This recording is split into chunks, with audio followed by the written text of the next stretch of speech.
Hello. On Sitrep this week, Ukraine's ex-Royal Navy minehunters are on exercise in Scottish waters. Simon Newton joins me and Mike to explain exercise Sea Breeze. NATO's next Secretary General is named, but what does the top job in the world's largest military alliance require, and how does Mark Rutte measure up? And how a radio interview heard by chance led a young medical student into 2 decades of military service and a world-leading career improving military mental health. Professor Neil Greenberg tells us about the moment that made him. I really wanted to make a difference in my life, and I think people who don't know a lot about psychiatry assume that you do a lot of listening, but you don't necessarily get people better. And the good news, I can assure you and listeners, is that people do get better. Sitrep with Kate Chabot and Professor Michael Clark. Well, before we talk about the Ukrainian Navy, Mike, it's been 2 years since the army began training Ukrainians in the UK on Operation Interflex. Around 40,000 have now been through the 5-week intensive course. So it's proving successful. Yes, it's certainly well regarded, and it's created good infantry soldiers, drills and skills, as they always say. The issue is really that the Ukrainians need more command experience and command training. So they're middle level and sort of mid to upper level commanders, and that seems to have been somewhat lacking, because the Ukrainians find that they're caught between being a sort of Western Army and an old Red Army style organisation, and it's the mid-level. So it's not the basic infantry training that is a problem, although they need more of it, but what they're getting from Britain is regarded very highly. But it's a more complex problem to train the command level. You know, famously, Alexander the Great is said to have said, you know, I'm not afraid of an army of lions led by sheep, but I am afraid of an army of sheep led by lions. It's all about commanders. Well, efforts to equip and train Ukraine's armed forces may be focused on the current land battle, but they also go beyond that. Last year, the Royal Navy handed 2 Sandown-class minehunters to Ukraine. The ongoing conflict means the ships are still not in the Black Sea, where they're intended to work. Instead, they're in Scotland. Well, right now, members of the Ukrainian Navy are sailing them in a multinational mine clearance exercise, Sea Breeze, off the Scottish coast. Well, Sitrep's Simon Newton was in Glasgow as it got underway. Hi, Simon. Can you tell us more about the exercise? Okay, yeah, this is a 2-week exercise. It's actually the 23rd iteration of Sea Breeze. It's led by the US Navy, hosted by the Royal Navy because it's in Scotland.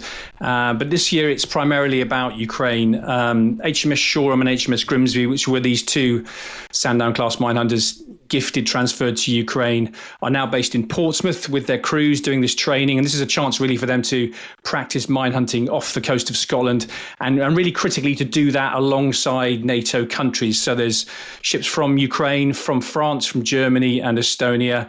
Plus there's also personnel from 13 nations up there on this exercise, including even some sailors from Japan taking part. So the intended destination for these minehunters is the Black Sea. Just how heavily mined is it?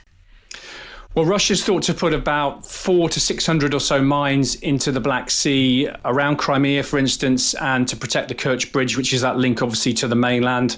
Moscow says that Ukraine, in turn, has also sown about 400 or so mines of its own, because they feared, if you remember at the beginning of the war, there was going to be this amphibious landing around Odessa by the Russians. So there's a lot of them in there. Many of them are this sort of Soviet-era YAM mines, which contain about 20 kilos or so of TNT. Plus, of course, there are mines in there from the Second World War as well. So, and it's not a huge area. The Black Sea is only, 220 miles long, 110 miles wide. So, and there have been casualties so far because of them. There's been a number of commercial vessels damaged. At least one has been sunk. And also even some swimmers along, the coast of Romania, Bulgaria have been killed from these mines. So I asked Commodore Dmitry Kovalenko, who's the head of training for the Ukrainian Navy, just how dangerous the Black Sea is right now. The Black Sea now is one of the most dangerous seas in the world ocean, because the amount of mines that Russia has used in our waters has made it absolutely impossible to use for civilian and military shipment and training as well. Ukraine relies on the export of grain and other goods from there. How vital is it that you clear these waterways? Ukraine is now managing to clear the so-called grain corridor in order to provide international trading and shipment. We do that by our own small MCM groups. They are now working in the sea and in the shore and in port areas. The corridor gives us an opportunity to pass 4,000 ships and more than 52 million of tons of cargo of different types. So as you heard him say there, really, they are starting this process of demining using these smaller vessels. But for now, because of this Montreux Convention, which was signed back in 1936, I think, it means that under that international law, Turkey can and actually has stopped Ukraine sending these mine hunters through the Bosphorus Strait and into the Black Sea, where they could actually, do the job they're designed to do. So, Simon, what capability do these two ex-Royal Navy vessels offer to the eventual job of clearance of the Black Sea? Well, these mine hunters are, and they're maybe getting on a little bit. They were built, I think Shoreham was built in 2001 or so, but they're still very capable. I actually filmed Shoreham in Bahrain when it was deployed on Opkipian in the Gulf for a number of years. And the Royal Navy is very good at mine hunting, has a great history in that, and it's passing all of that knowledge on to the Ukrainians. These Sandown-class vessels have very powerful sonar, which can see something, I think, about the size of a football from a kilometre or so away. And the Ukrainians are being trained on Seafox, which is an autonomous system that can go down, look at a mine on the bottom of the seabed, and if needs be, detonate it. So it's still a very good bit of kit. And mine hunting really is a real skill, as Commodore Steve Banfield from the Royal Navy told me. It's a bit like trying to play 3D chess, because you're looking for an object through a body of water which you can't see through only by sound. You are interpreting sonar pictures. Once you have an idea that you may have a mine, you then have to use your autonomous and your uncrewed system skills in order to go down and investigate that contact to determine whether it is a threat. Once you've determined whether it is a threat, you then have to figure out the best way to dispose of that mine, and that may be with an uncrewed system, or you may have to put divers in the water. So not only is it highly complex, you're doing it in a highly dangerous area where you know very well that the conditions can be entirely hostile, all the while trying not to do anything like set the mine off or indeed run over another mine. So it is like 3D chess under fire. And the Commodore really was very full of praise. I'm questioning about that of the Ukrainians, of those sailors, about their focus on what they're having to learn, and as we often say, on their absolute belief in a future victory. Mike, it might seem odd to some that effort is being put into eventually clearing mines in the Black Sea right now when there is no end in sight of the war. Why is it so important? Yes, I mean, when these two mine hunters were gifted to Ukraine, I think there was some thought that they might be able to negotiate it with Turkey to get them through because they were, clearing sea mines in order to help maritime traffic. But as Simon said, the Turkey, stuck to the Montreux Convention of 1936. They won't allow any warships through the straits, and mine clearance vessels count as a warship. So you can sort of understand that. I did wonder whether they could get them through the Danube, and I was looking at some of the depths and the bridges. There's plenty of depth in the Danube to sail them right into the Black Sea through the Danube, but you can't get them through some of the bridges, it seems. But it did seem like a possibility at one time, but they haven't tried it. So the issue is that at some point, the Ukrainians will need to clear the mines because they want to keep the Black Sea open. And so, thinking of the future, assuming that Ukraine survives this war, at some point they will have to deal with these, several hundred, and it'll maybe more by then, mines, which are a threat to its maritime traffic because Ukraine, more than most other Black Sea states, depends upon passage in and through the Bosphorus for its trade, given its importance in the agricultural trade of cereals and crops in the world. And Simon, when the time does come, is it going to be down to the Ukrainians to clear these mines on their own? Well, a lot was made at the launch in Glasgow that it would be a team effort. This was by the sort of senior American commanders there. So there was a definite nod there to Ukraine's future within NATO. And I think it's worth stressing that other nations are already having to do their bit. Romania, Bulgaria and Turkey signed this agreement back in January to start demining their parts of the Black Sea, if you like, because they've all been affected by this problem. They're either incidents involving shipping or they've had mines washing up on their shorelines. And they too obviously depend on the Black Sea for commerce. There's an economic driver here. So I don't think Ukraine would be alone. The Royal Navy, for instance, might play a part in a post-war mine clearance operation. And for Washington, this has become much more important, particularly since the downing of that American drone over the Black Sea last year.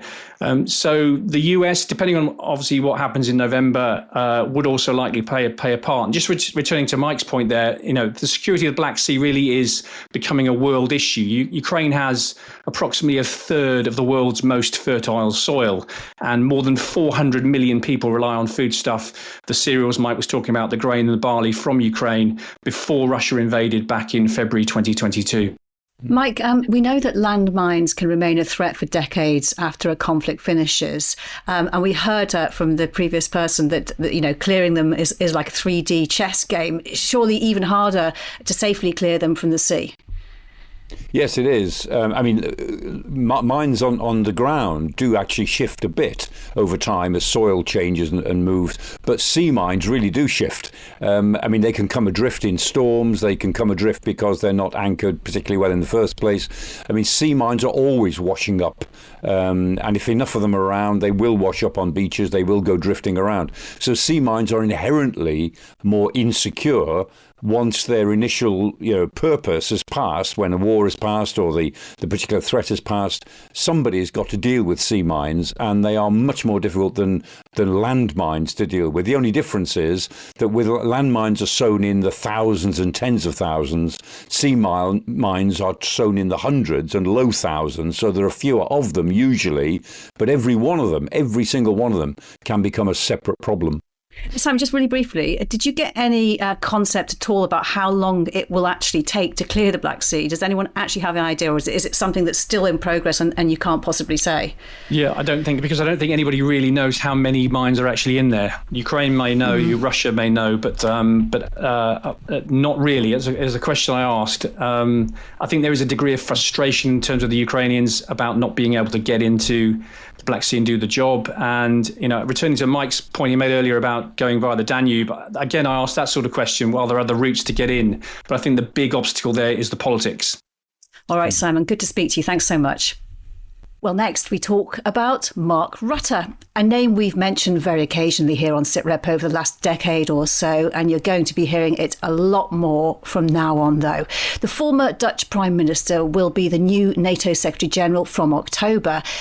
That's when Jens Stoltenberg steps down after 10 years leading the alliance. Well, let's bring in Dr. Jamie Shea, former Deputy Assistant Secretary General at NATO. Good to have you on Sitrep and good to see you again, Jamie. Thanks for inviting me back, Kate. How well do you know Mark Rutte? Well, I'm not claiming that he's a close personal friend. He's obviously been Prime Minister of the Netherlands for the last 14 years, so he's had a lot more important things to do than keeping in touch with me. But he has been, of course, around, as I said, for a long time on the NATO circuit, attending NATO meetings and NATO summits. And I did serve under a former Dutch Secretary General called Jaap de Hoop Scheffer. The Dutch seem to have a stranglehold almost on the job of NATO Secretary General. Rutte will be the fourth Dutchman to occupy the position, and therefore through Jaap de Hoop Scheffer, who was my boss and friend for many years, I had some contact with Mark Rutte as well. So what is the NATO Secretary General's job exactly? Are they a decision maker or just a figurehead? Well, not a decision maker, but certainly more than a figurehead. I mean, decisions are taken, of course, collectively by the 32 allies in the North Atlantic Council. But the Secretary General, nonetheless, is more than just a secretary.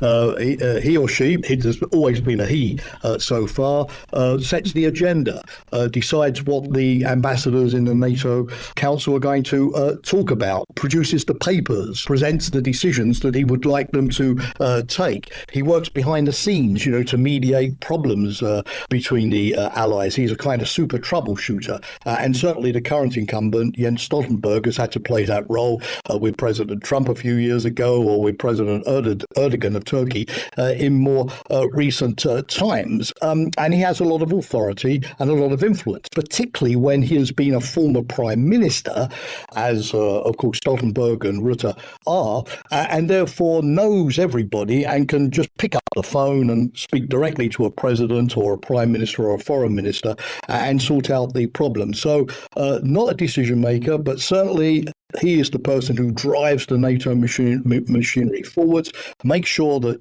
decisions are taken, finds the consensus, preserves the unity amongst the allies, communicates it to the public, but then has to run a very complex organisation. NATO is a big international organisation with a lot of agencies, a lot of people, and he has to be a good manager in driving implementation then through the bureaucratic machinery. So basically, if you're going through the skills that are needed, you need to be good at leadership, management, you have to have communications, presumably being good at languages is good, diplomacy. Anything I've missed there? No, I think you've really written a better job description than I could. Somebody like Rutte, who's managed 4 coalition governments in the Netherlands, knows a lot about, getting sort of difficult customers around the table and getting them to sign up to policies and implement as well. But of course, in addition to the personal qualities, you need a lot of stamina as well. The job's very demanding. 32 allies, they all have to be visited very frequently. Lots of partners around the globe, including, as far distant as New Zealand, Australia, Japan, they have to be visited as well. Working the diplomatic machinery 24/7 and just having the physical stamina to sort of keep going for 4 years, or in the case of Stoltenberg, for 10 years, that's very important. When I worked for George Robertson, who was NATO Secretary General from the UK a few years back, he said the first thing he did on day one was to start looking for his successor, because he didn't want to be stuck in the job, given the physical and mental demands, more than 4 or 5 years. And that meant having somebody lined up who could succeed him. Yeah, Mike, how much power do you see the Secretary General as having? Well, as Jamie said, it's the power of persuasion, but it is helped by the fact that the SecGen is the representative of NATO. So if there's a single person that gives a NATO line on something, it has to be the SecGen. And so that representative function does give the Secretary General quite a lot of power in terms of the power of persuasion. But again, we've got to remember that though NATO is the most impressive alliance the world has ever seen and remains the most impressive alliance in world history, it is a collection of 32 now national defence policies. The NATO Secretary General and even SACEUR, the Supreme Allied Commander, has very little physical resource at their fingertips. So what they have to do is in terms of the national policies of all of the various members. But, if you think about it, as Jamie says, the SecGen has got to be a real chief executive officer. It's got to be a real CEO as well as a politician. And I'd say if you compare the NATO SecGen with, let's say, the president of the EU Commission, I would say that the NATO SecGen has probably got more pull and sway in NATO than the president of the Commission has in the EU. More authority, more ability to be an effective persuader, just because of the way NATO has to work. So it is quite a powerful position. But, as Jamie said, it requires multiple skills across a whole range of talents, and not many people have got that. And presumably also, by that definition, how influential you are will depend on just how persuasive you are and how good a diplomat you are. You're right. You've got to be fair vis-a-vis all allies. If you're seen to be, in the pocket of France or in the pocket of the United States, always taking one side against the other, you'd lose that sort of authority very quickly. So defending the interests of all allies, being sympathetic to their positions, not criticising them in public. There might have been times when Jens Stoltenberg would have loved to criticise Viktor Orban of Hungary or President Erdogan or President Trump, but he always refrained from doing so. So you're right. In public, you have to express unity in the positive side of NATO, but in private, obviously, you've got to have this ability to find consensus, to get compromise, to live to fight another day if you can't get all of the decision done at once, and just preserve your sort of good offices as, what we used to call in 19th century British diplomatic history as an honest broker, a fair-minded player. That's very important as well. I think an advantage of Rutte, by the way, is that coming from the EU, which was not the case of Stoltenberg, who is from Norway, he hopefully, understanding also how the complex EU machinery works, would be able to build more effective cooperation between the two big institutions of Brussels, NATO and the EU. And Jamie, briefly, I mean, Mark Rutte really fits that mould, doesn't he, in that he is seen as a very even-handed, fair player. Is he really the only person that the whole alliance could compromise on and agree on? Well, I think the choice of the selection, the pool, if you like, of candidates is pretty limited, Kate. But the other thing is that, as you know very well, and Mike too, when you've had somebody in a job for 10 years, there's always a debate, do we want the same, more of the same, continuity? You know, we basically want Stoltenberg Mark II because we're very happy with the kind of position that he's adopted. It's working. So let's find somebody similar. Or do we want to go off in a radically new direction, a different type of leader for a different age? And I think Rutte's selection shows that it's overwhelmingly option A, continuity. You know, somebody who's a good communicator, is well associated with assistance to Ukraine and has made the case for that. Somebody who could handle Trump if he's re-elected in November, because he did it before, so he's got some experience. Somebody who's going to get out there and make the case for higher defence spending, particularly now that Rutte has managed magically, finally, this year to get the Netherlands up to 2% of its GDP on defence, and that has, of course, given him more credibility in that particular area. So I think the Allies were looking for an available Prime Minister, but particularly one who would be in the same mould as Jens Stoltenberg. And Mike, on that note, Donald Trump, Mark Rutte, he has been dubbed the Trump whisperer, hasn't he? If Donald Trump does return to the White House, is there a danger that Secretary General's entire bandwidth will be taken up dealing with the US president? It'll certainly take up a lot of it, and I think the phrase going around now is that NATO is trying to Trump-proof itself, but actually it goes deeper than that, because Trump is a particular issue if he becomes president again, but actually NATO has got to America-proof itself a bit more, because regardless of who is president, it's undoubtedly true that the dynamics of American policy and European policy are not the same as they were 10 and 20 years ago, and they're going to need a different sort of relationship. The Europeans do have to do more in Europe for their own security. And I think that, regardless of whether Trump is the next president or not, that sense that we've got to rebalance NATO, I think is now accepted by all of the serious players within the organisation, and a future Secretary General has got to address that as a long-term problem.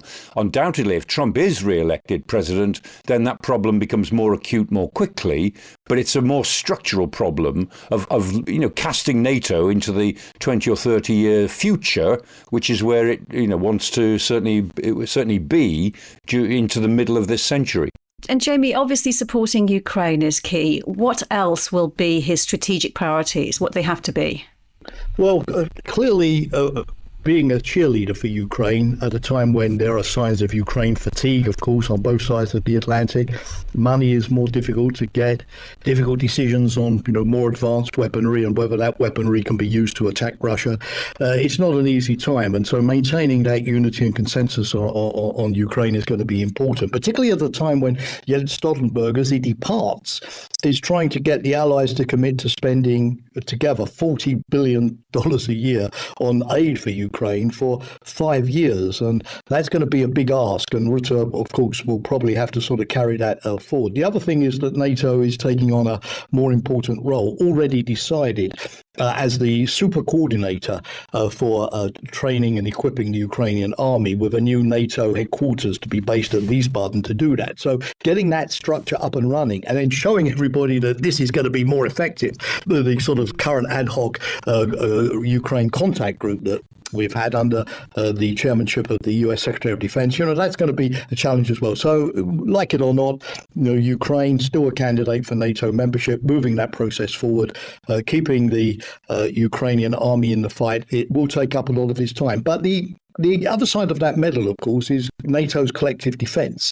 We've had a whole spate of exercises this year whereby the Supreme Allied Commander Europe, General Cavoli, wants to demonstrate NATO's capacity to implement the regional defence plans that NATO agreed at the Vilnius summit last year. And in Washington at the NATO summit, Cavoli will say, well, look, chaps, we've had lots of exercises and basically we can do this, we can't do that. We can't get to Estonia in a week. We don't have enough air defence. We're not very good at, data fusion. We need more artillery, etc., etc., etc. So a lot of Rutte's time is going to have to be spent making sure that the Allies continue the modernisation of their armed forces and work together, so that, if all of these war warnings that we've been hearing around Europe recently about, having to be ready to fight Russia in a few years' time, if they come true, then NATO is up to the job, really. So that's going to be the other side of the action vis-a-vis Ukraine. I think also how Rutte sort of develops the other side of NATO. Does he carry forward what Stoltenberg has been trying to do on climate change? Does he try to engage NATO more in Asia-Pacific affairs? Does he partner with the EU to look at terrorism in Africa, as Turkey would like NATO to do? NATO can't just become, if you like, a one-trick pony. Yes, it's all about Russia, but other security problems have not gone away. And it'd be interesting to see how Rutte achieves a sort of balance among all of these different competing security interests and priorities. Really good to have your thoughts. Dr. Jamie Shea, thank you very much for your time. Thank you. Finally this week, the moment that made me. Each week this summer, a veteran tells us the story of the most pivotal point in their life and military career and what led to it. Professor Neil Greenberg is a world authority on military mental health. His research in Iraq and Afghanistan shapes the support given to British servicemen and women on operations today. He served on ships and submarines across the world, completing Arctic warfare training and earned himself a Commander's Green Beret. But in 1988, as a second-year medical student at Southampton University, he had no intention of joining the armed forces. So what happened? Neil Greenberg has been telling me about the moment that made him. I was sitting at home on the Christmas holidays. I think it was before Christmas. And I was just listening to the radio whilst I was doing something. And on the radio comes the doctor, who was then the doctor on the QE2, so, the cruise liner. And then he'd said he'd been in the Royal Navy, which had got him interested in being a doctor on board ships. And I thought, gosh, I never even knew the military had doctor. But I guess in my life, I always wanted to perhaps do something which was a bit exciting and a bit different. And so when I heard this doctor on the radio speak about the fact that he said they'd been to some foreign places and had some interesting diseases to treat, I thought, that sounds like a pathway which is different to the one that I thought I was going to have to do. One of my friends at university at the time, his brother was in the Navy. I knew that. And when I went back after Christmas, I said to Chris, did you know the Navy has doctors? Your brother's in the Navy. And Chris said, oh, yes, I do. And what's more, I'm going up to London in a couple of weeks' time to go and speak about joining the Navy myself. And I said, do you think I can come? And the military sent me a rail warrant, which is all very nice. It was a free train ticket. And so I went with Chris up to London to have an informal chat. And that kind of started off my interest and then eventually my career in the Navy. And so you got your free train ticket, you signed up. Tell me about your first postings and the impression they made. After finishing Dartmouth and my basic training there, my first job, actually, interestingly, was a very brief one for 2 weeks at HMS Collingwood. And what was fascinating there is the doctor who was the senior doctor, he was a surgeon commander, he'd been in the Falklands on one of the ships, I think it was Sheffield, that sunk. And so I didn't know this chap at all. I turned up and, he's a senior officer. I said, hello, sir. And he said, come into my office. Okay, sir, yeah, well, whatever you want. And he it's the first day I met him. He sat me down and showed me picture books of what he'd experienced during the Falklands War. I mean, looking back now as a psychiatrist who's really interested in trauma, this was many years after the war. I think he was clearly affected by it. And so I listened and watched and spoke to him, went away thinking, gosh, it was a funny thing to do straight away as the first thing when a junior doctor joins your department. Anyway, I did that for 2 weeks. And then I was very lucky. My first ship was HMS Monmouth, which was a Type 23 frigate. It was a relatively new ship. And I did a global deployment. So I went around the world, left in February 1995, came back in November, 30 port stops around the world. I went through the Suez Canal and the Panama Canal. One of the little stories I'll tell you there is, as we're going across the Atlantic, the weather was really, really bad. Now, of course, I haven't been to sea on a ship before, so what do I know? And up on the bridge with the captain, and these waves are coming over the ship at the front. And I say, gosh, sir, these waves are pretty big. And he went, oh, yes, doctor, inexperienced doctor. Yes, yes, yes. And then a huge wave came over. And I remember him going, actually, you're quite right, they are pretty big. And we ended up losing our bow dome in the Bermuda Triangle somewhere. And we took quite a lot of damage. We had to go into port for about a week in order to have repairs made. The medical store on the ship was right at the folks were right at the front of the ship, the pointy bit. And it flooded, so the medical store flooded, and there was water all in our disaster. We had all these disaster stores, which included things such as sanitary products for women, although it was an all-male ship, it was for disasters, but also plaster of Paris and pills. And they were who designed these things? They were in cardboard boxes, and so they're basically all sort of mushed together. And we had plaster of Paris and sanitary products with water. It was all a complete mess. And I didn't get massively seasick, but I did get a bit seasick. I remember my medical assistant going, sir, leave this with me. You go back to your cabin. And I remember thinking, you are a really good egg. My general view is at that point I was interested in being a psychiatrist, and I managed to convince the appointers that what I wanted to do was not just stay on ships, but I wanted to see the Navy. So my next job after that ship was to go in a nuclear submarine. Now, on that trip, it was much more challenging as a doctor, because when you're underwater, you can't make a telephone call to anybody to ask for any help. So you had to make all the decisions. And we had some more serious cases there of people who really damaged themselves. Had one junior officer who developed testicular cancer. We had to send home. And I think, although I, again, did lots of other stuff, I earned my doctoring money more on that trip than I had in the ship, really. I did that for 7 months, and that was great. And again, I had to do all the things to become a submariner. So you have to, do the submarine escape tank. You have to go around and learn where all the valves are on a submarine.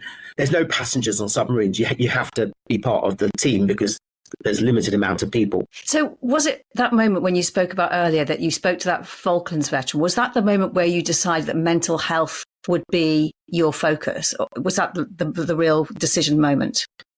No, I think I had been interested because I really wanted to make a difference in my life. And I think people who don't know a lot about psychiatry assume that you do a lot of listening, but you don't necessarily get people better. And the good news, I can assure you and listeners, is that people do get better. And it was a great privilege, and it still remains a great privilege to try and help them get back to having a decent life. Tell me about your experience on HMS Nottingham. What happened? So HMS Nottingham was a Type 42 destroyer, and it ended up in 2002 hitting a rock off the coast of Australia, Lord Howe Island, actually. And so basically, because the ship had been badly damaged, Fleet Command wanted psychological support to be provided. And so I went out with 2 warrant officers. One of them was Navy, one of them was Marines, and a Marine sergeant. And they said, so why are you here? And my colleagues, the Navy and Marine chaps, said, oh, we're the specialists, because in their mind, they were here to be the psychological specialists. The people from HMS Nottingham thought we were salvage specialists, and so they were really quite excited to have salvage specialists here. And when they found out that we were psychological specialists, they were like, oh, we don't want anything to do with this. But we managed to coax them, and we ended up, and we did loads of really good supportive work. And what drew you to want to research the effect on mental health of troops deployed to Iraq and Afghanistan? Well, we had lots of data for a long time on what happens after wars and after deployments. Does war affect you? But really, from an occupational point of view, the most important time we need service personnel to be psychologically fit is when they're at war, when they're doing their job. And so I led a small team. We went out to Iraq for the first time in 2009 to look at troops who were doing their duty in a war zone, because that's a bit about their mental health. We don't want them to be injured. But importantly for the military, it's about how do we optimize performance. So in the military, it's not just about we want to save people's mental health, which of course you do, but you really want people to do their job well. And that means they need to be psychologically healthy. There's very good evidence that people who have poor mental health perform poorly. And therefore, we had to gather data whilst they were doing the doing. So we had to go out to forward operating bases and patrol bases and gather data to find out what the mental health was at the time, because that then allows the operational commanders to know how they should deploy their troops and what they do with them. And do you think that research has a legacy for today's servicemen and women? Oh, definitely. The Omni, as it was called, the Operational Mental Health Needs Evaluation, that process is still used. And so absolutely, I think it does. And what it also allows a bit to do, I think the military's still got more work to do on this, is to say, if we've had an operational deployment and we've had lots of psychological distress or casualties, then we need to plan for the future that actually we're going to have patients who are going to come our way. And that moment, the moment that made you, what kind of person do you think it has made you? I think it's made me someone who is able to help other people, which is something I wanted to do. It's led me to not just look at people's health generally, but also to look at how people perform. So hopefully I'm making a little bit of difference in a lot of places. Professor Neil Greenberg, it's great to talk to you. Thank you so much. Thank you. You know, Mike, for a man whose career must have involved an awful lot of listening to people, he's a great storyteller, isn't he? Yes, he is. He's got a lot of stories to tell. Yeah, very interesting. And that moment when he says that there are no passengers on a submarine, it sums it up, doesn't it? There are no passengers in the armed forces. Whatever your specialism, you have to be able to be part of the whole unit as well. Yeah, it's part of the culture, isn't it? I mean, the serve to lead is the motto of the Royal Military College Sandhurst. And Kate, I mean, I've dealt with or met so many people leaving the armed services, retiring from the armed forces in their 40s or 50s, who are moving into the civilian world. And some of them make the transition very easily, but a lot of them don't. And when serving officers leave the military in any of the three services and find the transition difficult, when you chat to them about it, it is this lack of obvious commitment to the organisation or to the unit itself. I mean, that is so automatic in the military. When it isn't that way in the civilian world, they find that very difficult because people are drawn to the military, or when they're in the military, they naturally get that sense that you are part of a team. And if you don't see yourself as part of a team, then you're just taking up space. Simple as that. Mike, good to talk to you. Thank you so much. And thanks to all of our guests. That is all for now. Professor Michael Clark and I will be back with another Sitrep next Thursday. Until then, you can always catch up with past programmes online at bfbs.com/sitrep, the Forces News YouTube channel, or wherever you get your podcasts. For now, though, from me, Kate Chabot, thank you for listening. Bye-bye.